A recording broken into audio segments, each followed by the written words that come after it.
Hello students. आज हम पढ़ेंगे राजनीति विज्ञान का आधुनिक दृष्टिकोण। हम ये देखते हैं कि 19वीं शताब्दी के अंतिम दशक और 20वीं शताब्दी के प्रथम दशक में परंपरागत राजनीति विज्ञान ने एक नई दृष्टि अपनाई। इस नई दृष्टि ने जो कानूनी, संवैधानिक और संस्थागत सत्ता थी, उसके पीछे यथार्थ शक्ति की खोज करने के लिए प्रोत्साहित किया। इनमें प्रमुख थे इंग्लैंड के वाल्टर बेजहार्ट, अमेरिका के वुड्रो विल्सन तथा लॉर्ड ब्राइस। बेजहार्ट ने इंग्लिश कॉन्स्टिट्यूशन 1867 में जो किताब लिखी थी, वो संस्थागत विधिवादी दृष्टिकोण के खिलाफ एक चुनौती थी। पहले ये माना जाता था कि इंग्लैंड में जो सर्वोच्च सत्ता है वो राजा के, हाउस ऑफ कॉमन्स और हाउस ऑफ लॉर्ड्स के बीच समान रूप से विभाजित है। लेकिन बेजहार्ट ने बताया कि ये केवल इंग्लैंड के शासन का कोरा साहित्यिक अध्ययन ही है। उन्होंने इस बात पर बल दिया कि संविधान के जीवित यथार्थ पर ध्यान दिया जाना चाहिए, यानी वास्तव में सत्ता किसके पास है। उनका यह कहना था कि राजा और जो हाउस ऑफ लॉर्ड्स है वो तो इंग्लैंड की राजनीतिक संरचना का सजावटी भाग है, यानी उनके पास वास्तविक शक्तियां नहीं हैं और राजनीतिक तंत्र की वास्तविक शक्ति वहाँ के हाउस ऑफ कॉमन्स में और कैबिनेट में निहित है। तो उन्होंने ये कहा कि शक्ति की स्थिति खोजने के लिए सरकारी अंगों का अध्ययन करने के साथ ही उन सामाजिक शक्तियों और समूहों का भी अध्ययन करना चाहिए जो उस संस्थागत कानूनी ढांचे पर सफल प्रभाव डालते हैं। यानी कि हमें केवल संस्थाओं को ही नहीं देखना चाहिए, उनके अंदर जो वास्तव में जिनके पास शक्तियां हैं उनका भी अध्ययन करना चाहिए। बेजहार्ट की प्रेरणा से अमेरिका में वुड्रो विल्सन ने अपनी कृति कांग्रेसनल गवर्नमेंट, उसमें ये प्रतिपादित किया कि अमेरिका में भी जो सत्ता है वे कांग्रेस की समितियों में है। अमेरिका में कांग्रेस वहाँ की व्यवस्थापिका को कहा जाता है और उस व्यवस्थापिका के 2 सदन हैं। तो जो उसकी जो समितियां हैं उनमें वास्तविक सत्ता है, ये उनका कहना था। लेकिन उनकी समितियों पर भी कई प्रकार के दबाव हैं, इसीलिए उनका यह कहना था कि जो जितने भी लॉबीज हैं, राजनीतिक दल हैं, दबाव समूह हैं जो सरकार पर दबाव डालते हैं और जो कांग्रेस की समितियों पर भी दबाव डालते हैं, उनका भी अध्ययन किया जाना चाहिए। फिर हम देखते हैं कि जेम्स ब्राइस थे जो अमेरिका में ब्रिटिश राजदूत थे। उन्होंने अपनी कृति अमेरिकन कॉमनवेल्थ, उसमें लिखा था कि अमेरिका की संस्थाओं को ठीक वैसा ही चित्रित करना है जैसे कि वे हैं। यानी कि उन्होंने भी वास्तविक अध्ययन पर ध्यान दिया था। सबसे पहले उन्होंने कहा कि 3 तत्वों का ज्ञान आवश्यक है। सबसे पहले तो उस राज्य का औपचारिक ढांचा और उसका संवैधानिक तंत्र। दूसरा, व्यवहार में उसका किस प्रकार से क्रियान्वयन होता है और उनके बाहर कौन से ऐसे तत्व हैं जो उस औपचारिक ढांचे को क्रियाशील और प्रभावित बनाते हैं। तो इसमें ब्राइस ने राजनीतिक दलों और उनकी भूमिका का भी अध्ययन किया, साथ ही उन सामाजिक परिस्थितियों का भी अध्ययन किया जिनका प्रभाव पड़ता है मनुष्य के स्वभाव पर और प्रकृति पर। तो इस प्रकार उस समय उन लोगों ने ये कोशिश की कि किसी भी तरह से जो वास्तविक अध्ययन है वो किया जाए। लेकिन फिर भी प्रारंभिक चरण में राजनीति विज्ञान परंपरावाद से पूरी तरह मुक्ति नहीं पा सका था। इसमें हम ये देखते हैं कि 1905 में एक तो अमेरिकन पॉलिटिकल साइंस एसोसिएशन, इसकी स्थापना के साथ राजनीति विज्ञान ने अपने विकास के आधुनिक युग में प्रवेश किया था और इसमें अपने अध्यक्षीय भाषण में लॉर्ड ब्राइस ने राजनीतिक वैज्ञानिकों को ये प्रेरणा दी थी कि उनका संबंध तथ्यों और केवल तथ्यों से होना चाहिए। यानी कि जो वास्तविक स्थिति है जो राजनीति में चल रही है केवल उसी से संबंध होना चाहिए। 1920 के बाद शिकागो विश्वविद्यालय के चार्ल्स मैरियम व्यवहारवादी राजनीतिक सिद्धांत के प्रमुख प्रवक्ता के रूप में सामने आए। फिर इसी तरह से हम देखते हैं कि गॉस्नेल ने और मैरियम के शिष्य हेराल्ड लासवेल ने और साथ में ही David Easton, Stuart Wright, Robert A Dahl आदि अपनी कृतियों के साथ आगे आए और जिन्होंने राजनीति विज्ञान के परंपरागत दृष्टिकोण से तो अपना संबंध विच्छेद किया और मानव और राजनीति के बारे में जो व्यावहारिक साक्ष्य पर अपना ध्यान आधारित किया। ठीक है, अब हम देखते हैं कि द्वितीय महायुद्ध के बाद से लेकर आज तक राजनीति विज्ञान के विकास की यात्रा को दो भागों में इन्होंने बांटा। पहला तो 1945 से 1970 तक, जिसमें व्यवहारवाद की प्रमुखता पाई गई, जिसमें जो परंपरागत राजनीति सिद्धांत थे उनके मूल्यों और उनके आदर्शवाद इन सबको छोड़ दिया गया। जो दूसरा युग प्रारंभ होता है 1970 से, उसमें राजनीतिक वैज्ञानिकों ने ये महसूस किया कि व्यवहारवादी राजनीतिक सिद्धांत भी अपर्याप्त है, तो कुछ सीमा तक मानकों, मूल्यों, आदर्शों आदि की प्रतिष्ठा को पुनः स्वीकार कर लिया। इसलिए इन दोनों युगों को व्यवहारवाद और उत्तर व्यवहारवाद के नाम से जाना जाता है। अब हम देखते हैं कि राजनीति विज्ञान की आधुनिक परिभाषाएं क्या है। राजनीति विज्ञान की आधुनिक परिभाषा में हम देखते हैं कि पहला तो ये माना जाता है कि राजनीति विज्ञान मानवीय क्रियाओं का अध्ययन है। इसका अर्थ यह है कि राजनीति विज्ञान मूलतः मनुष्य के राजनीतिक जीवन और क्रियाकलापों का अध्ययन करता है और इसी के संदर्भ में मानव जीवन के सामाजिक, आर्थिक और अन्य पक्षों का भी अध्ययन करता है। तो इसमें कैटलिन की परिभाषा यह है कि राजनीति विज्ञान संगठित मानव समाज से संबंधित है, किंतु मुख्य रूप से वह सामुदायिक जीवन के राजनीतिक पहलुओं का अध्ययन करता है। इसी तरह से अलेक्जेंडर हार्ट, सैमुअल हंटिंगटन के मतानुसार राजनीतिक व्यवहारवाद शासन को मनुष्य और समुदाय के कार्यों की एक प्रक्रिया मानता है और इसका संबंध मानता है शासन के, राजनीतिक दलों के, निहित समुदायों के और मतदाताओं की गतिविधियों के अध्ययन से। यानी कि जब राजनीति शास्त्र का अध्ययन किया जाए तो उस समय जो गतिविधियां हैं यानी जो क्रियाएं हैं उनका मुख्य रूप से अध्ययन करना चाहिए। इस तरह कुछ विद्वानों का मानना है कि राजनीति विज्ञान शक्ति का अध्ययन है, जिसमें मुख्य रूप से Lasswell, Merriam, Max Weber, Bertrand Russell, Morgenthau आदि मानते हैं कि शक्ति एक ऐसी बुनियादी संकल्पना है जो राजनीति विज्ञान के सभी विभागों को एक सूत्र में पिरो देती है। तो इसमें हम देखते हैं कि एक तो लासवेल की परिभाषा है। उनके अनुसार शक्ति का सिद्धांत संपूर्ण राजनीति विज्ञान में एक बुनियादी सिद्धांत है।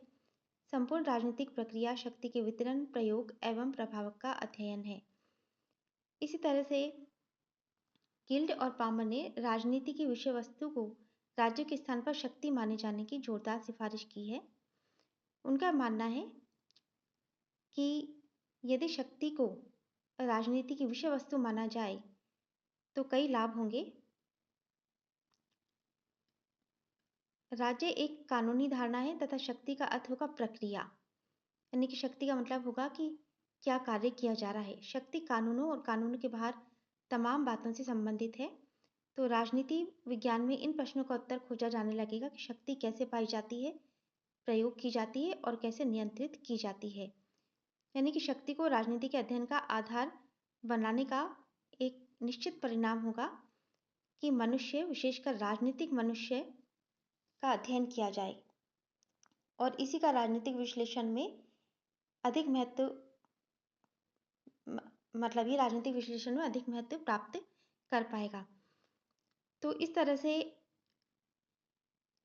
इन सब विद्वानों ने शक्ति को माना है कि राजनीति विज्ञान में शक्ति का अध्ययन किया जाना चाहिए। इसी तरह से कुछ विद्वानों ने माना कि राजनीति शास्त्र राजनीतिक व्यवस्था का अध्ययन है।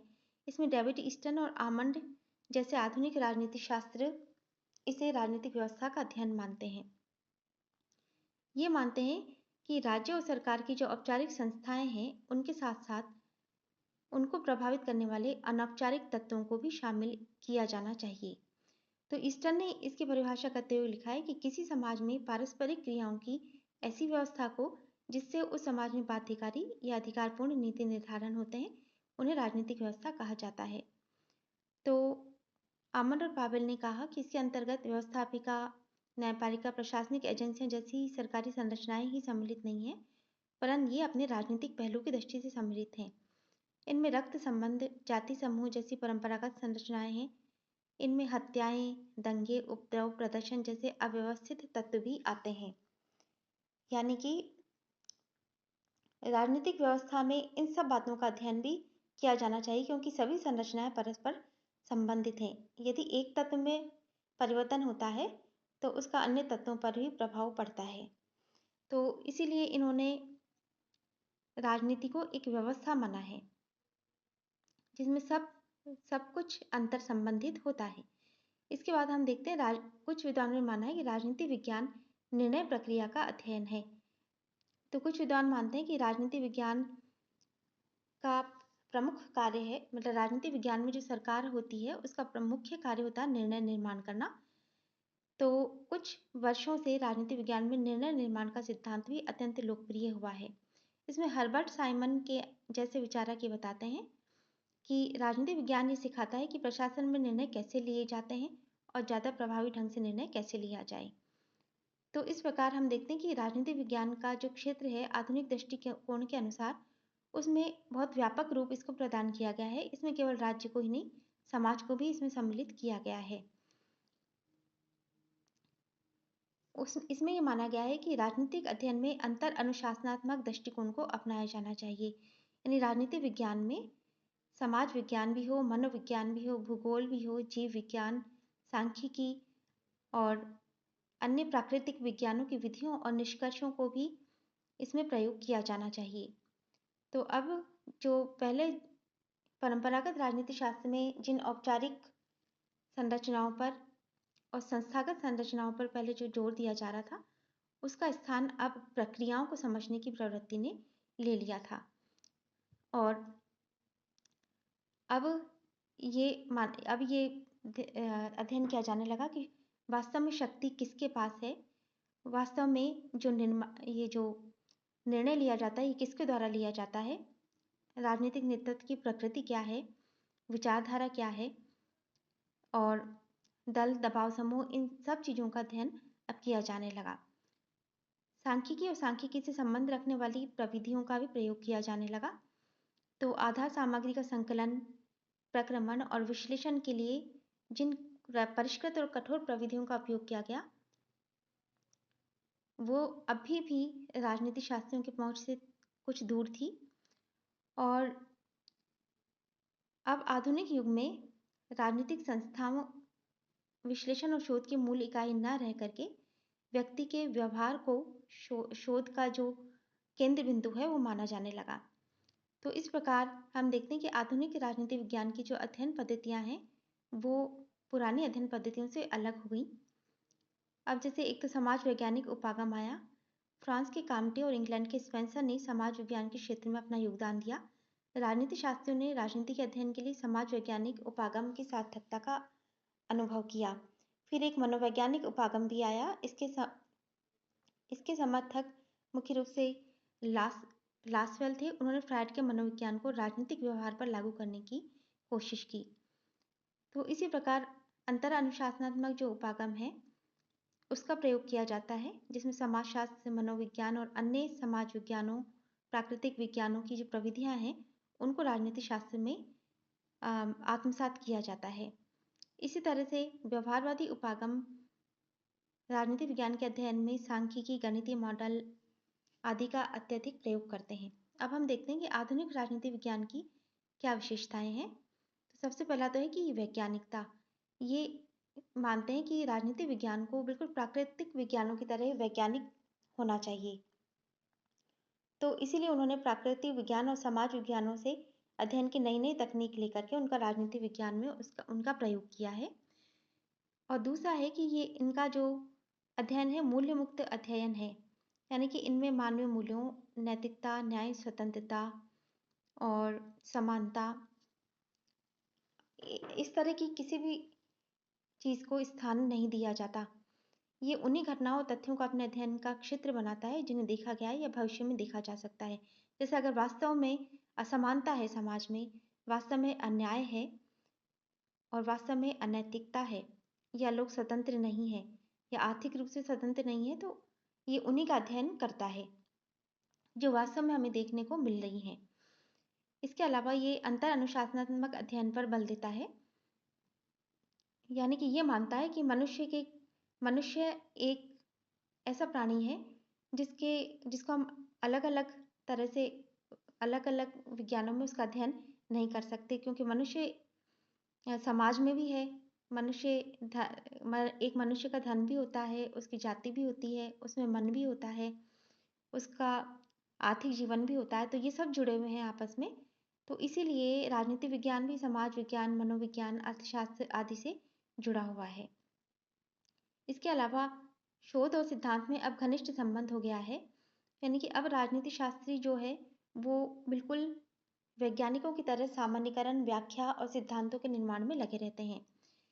यानी कि जिस तरह से विज्ञान में कई सिद्धांत बन जाते हैं कि जैसे पानी को इस डिग्री पर उबालो तो वो भाप बन जाएगा, ठीक उसी तरह से अब राजनीति शास्त्र में भी इस तरह के सिद्धांत बनने लगे हैं कि अगर इस तरह किया गया तो लोग विद्रोह कर देंगे, या इस तरह किया गया तो ये राजनीतिक दल अब चुनाव में नहीं जीत पाएगा। तो इस तरह वो सिद्धांत निर्माण वगैरह में लगे रहते हैं और ये कठोर शोध प्रक्रियाओं पर सिद्धांत आधारित होते हैं। इसके अलावा हमें देखते हैं कि ये आधुनिक राजनीतिक विज्ञान है यथार्थवादी व्यवहारपरक अध्ययनों पर बल देता है। ये देखता है कि समाज में शक्ति के वास्तविक स्रोत और केंद्र कहाँ हैं, शासक वर्ग अपनी शक्तियों का प्रयोग किस प्रकार कर रहा है, शासित वर्ग का राजनीतिक व्यवहार कैसा है, राजनीतिक दल दबावगुट मतदान व्यवहार आदि से संबंधित ये व्यापक अध्ययन करता है। इसके अलावा हम देखते हैं कि इस आधुनिक राजनीतिक विज्ञान में पूर्णतः नई शब्दावली का प्रयोग किया जाता है। इसको अब राजनीतिक विज्ञान को कहा जाता है राजनीतिक विकास, राजनीतिक आधुनिकीकरण, राजनीतिक संस्कृति, राजनीतिक समाजीकरण, इस तरह से इसको अब बोला जाता है। तो ये नई अवधारणाओं के परिप्रेक्ष्य में इसका इस प्रकार अध्ययन किया जाता है और इन अवधारणाओं के स्पष्ट और निश्चित अर्थ होते हैं। धन्यवाद।